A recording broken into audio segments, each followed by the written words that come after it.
안녕하세요. 그랜빌 가족 여러분. 오늘 수요일 아침.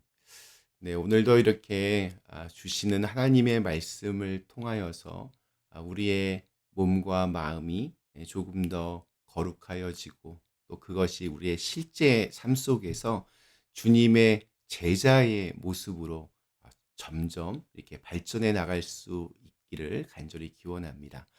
자, 오늘 저희는 마태복음 23장 우리 1절에서 12절의 말씀으로 함께 오늘 이 아침을 시작하도록 하겠습니다. 마태복음 23장 1절에서 12절의 말씀.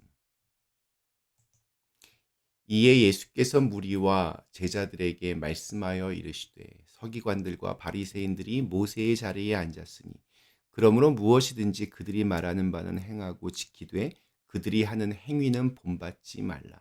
그들은 말만 하고 행하지 아니하며 또 무거운 짐을 묶어 사람의 어깨에 지우되 자기는 이것을 한 손가락으로도 움직이려 하지 아니하며 그들의 모든 행위를 사람에게 보이고자 하나니 곧 그 경문띠를 넓게 하며 옷수를 길게 하고 잔치의 윗자리와 회당의 높은 자리와 시장에서 문안받는 것과 사람에게 랍비라 칭함을 받는 것을 좋아하느니라.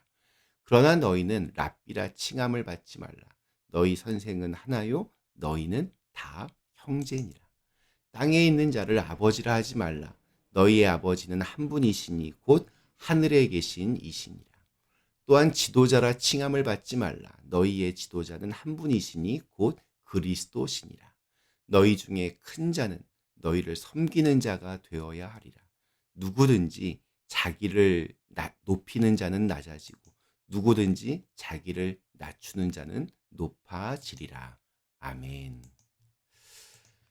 네, 오늘 읽은 말씀은 위선적이고 잘못된 삶을 사는 서기관과 바리새인에 대하여 경계하시고 섬기는 사람이 되어야 할 것을 예수님께서 말씀해 주고 계십니다. 자, 오늘 1절 말씀이 이렇게 시작합니다. 이에 예수께서 무리와 제자들에게 말씀하여 이르시되. 여기에 보면 무리와 제자 두 개가 나옵니다. 예수님의 말씀을 듣는 사람들 속에는 제자들도 있었지만 또한 무리도 있었습니다.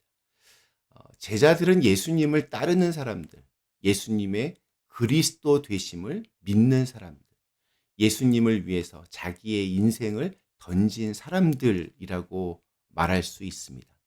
여기에 반해 무리는 자기가 우선입니다. 자기의 이익만을 따져서 이렇게 계산을 합니다. 그래서 생각한 만큼의 이익이 나에게 떨어지지 않으면 미련 없이 떠납니다. 이 무리들은 예수님이 가시는 곳마다 따라다니면서 말씀을 들었습니다. 때로는 예수님을 왕으로 삼아야 한다라고 환호하며 소리쳤지만 막상 예수님이 잡히시고 고난을 받으실 때 그들은 예수를 십자가에 못 박으라고 그렇게 돌변합니다. 그래서 우리는 스스로에게 언제나 질문해야 됩니다. 내가 지금 예수를 믿는 것에 있어서 나는 제자인가? 아니면 무리인가? 우리 2절에 보면 모세의 자리라고 하는 표현이 나옵니다. 모세의 자리는 회당 안에 있던 돌로 만든 의자였습니다. 당시 서기관이나 바리새인 중에서 가장 유력한 사람이 그 자리에 앉아서 율법을 해석해 주는 것이 관례였습니다. 그래서 그들은 그 자리에 굉장히 앉고 싶어 했습니다. 그렇게 자기를 드러내고 싶었기 때문입니다. 우리 어제 읽은 말씀에서 예수님은 구약을 딱 두 줄로 요약하셨습니다. 하나님을 사랑하고 이웃을 사랑하는 것. 이것이 율법의 핵심입니다. 서기관과 바리새인들 역시 그 정도는 다 알았을 겁니다. 문제는 그들이 그것을 머리로는 알았지만 가슴으로 또한 손과 발로 실천하지 않았다는 데 있습니다. 그들은 율법의 짐들을 백성들에게 지키도록 강요하고 자신들은 손가락 하나도 움직이려 하지 않았습니다. 그들은 또한 자기들의 행위를 다른 사람들에게 이렇게 보이는 것을 좋아했습니다. 그들은 금식을 하게 되면 굉장히 제가 금식하는 것을 어떻게든 티를 내려고 합니다. 그들은 선행을 베풀면 이걸 자랑하고 싶어서 어떻게 하든 다른 사람이 그것을 알아보고 자기를 칭찬해 주기를 원했습니다. 우리 5절에 나오는 경문띠를 넓게 하며 옷수를 길게 하고라는 표현도 같은 맥락입니다.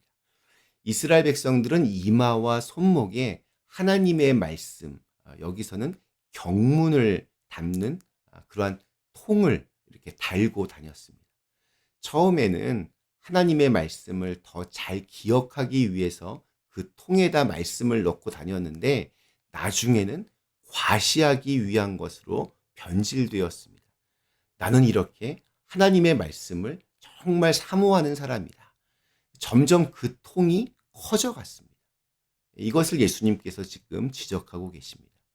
그들은 또한 잔치와 회당에서 높은 자리와 또 시장에서 문안받는 것, 랍비라 칭함을 받는 것을 좋아했습니다. 바리새인들과 서기관들은 언제나 상석은 자기 몫이라고 생각했습니다. 그들은 랍비, 선생님 하고 인사를 듣는 것을 좋아했는데 그렇게 됨으로써 자기가 다른 사람보다 더 나은 존재, 더 훌륭한 사람이라고 하는 것을 이렇게 과시하고 싶었습니다. 당시 바리새인들과 서기관들은 그들이 율법, 이런 말씀을 가르친다고 해서 자신들은 다른 사람들과 다른 존재다라고 그렇게 자신만만해했습니다. 그러나 예수님은 인간과 다른 존재, 영원한 선생님, 영원한 아버지는 삼위일체 하나님밖에는 없고 사람들은 다 똑같다라고 말씀하십니다. 형제, 아델포스, 이 말은 자궁에서 온 말인데 모든 사람은 하나님이라고 하는 자궁에서 태어났기 때문입니다. 이렇게 서기관들과 바리새인들에게 있어 율법은 더 이상 하나님을 사랑하는 도구가 아니라 자신을 사랑하는 도구가 되어버렸습니다. 이웃을 섬기는 도구가 아니라 이웃을 지배하는 도구가 되어버렸습니다. 자신을 내어주는 도구가 아니라 자신의 것을 챙기는 도구가 되어버렸습니다. 예수님께서는 이러한 비참한 현실을 하나하나 지적하시며 마지막 11절과 12절에서 아주 유명한 말씀을 하십니다. 너희 중에 큰 자는 너희를 섬기는 자가 되어야 하리라. 누구든지 자기를 높이는 자는 낮아지고 누구든지 자기를 낮추는 자는 높아지리라. 제자도의 핵심은 그렇게 큰 통을, 넓은 경문을 차거나 긴 옷수를 다는 것에 있지 않았습니다. 잔치상에 상석에 앉거나 회당에서 높은 자리에, 모세의 자리에 앉기 위한 것도 아닙니다. 오히려 예수님께서 자신의 생애와 죽음을 통해서 보이셨던 것과 같이 낮아지고 또 낮아져서 사람들의 종이 되어 섬기며 나누며 사랑하며 살아가는 것입니다. 대가를 바라지 않고 다른 사람의 필요를 민감하게 돌보는 태도를 가진 사람이 천국에서 높은 사람입니다. 바로 이와 같이 자기를 낮추는 사람이 예수님께서 보실 때 가장 보람되고 또 가치 있는 삶을 살아가는 복된 사람입니다. 오늘날 교회 가지 않는 사람들에게 왜 당신은 교회 가지 않습니까? 라고 이렇게 물어보면 그리스도인들의 위선이 싫어서 라고 하는 답변이 압도적인 1등입니다. 말은 온갖 거룩한 종교적인 언어들로 그럴싸하게 포장되어 있지만 실제 삶 속에서 하나님을 사랑하고 이웃을 사랑하는 일에는 별 관심이 없고 자기의 이익과 행복만을 추구하는 욕심쟁이. 이것이 믿지 않는 사람들이 바라보는 우리의 적나라한 모습입니다. 오늘 우리에게 주신 하루 겸손한 사람으로 말하는 대로 행동하는 사람으로 또 섬기는 사람으로 그렇게 제자의 삶을 살아가실 수 있기를 간절히 기원합니다. 잠시 함께 기도하시겠습니다.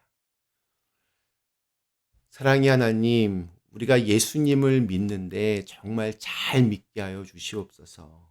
무리들처럼 그냥 자기의 욕심 때문에 예수님을 믿는 것이 아니라 우리의 구원자 되시고 또 우리의 주인 되시는 예수님의 그 말씀을 통하여 예수님의 삶을 통하여 우리가 온전히 변화되고 또 그 예수님을 위하여 살아갈 수 있는 제자의 삶을 살아갈 수 있도록 인도해 주시옵소서.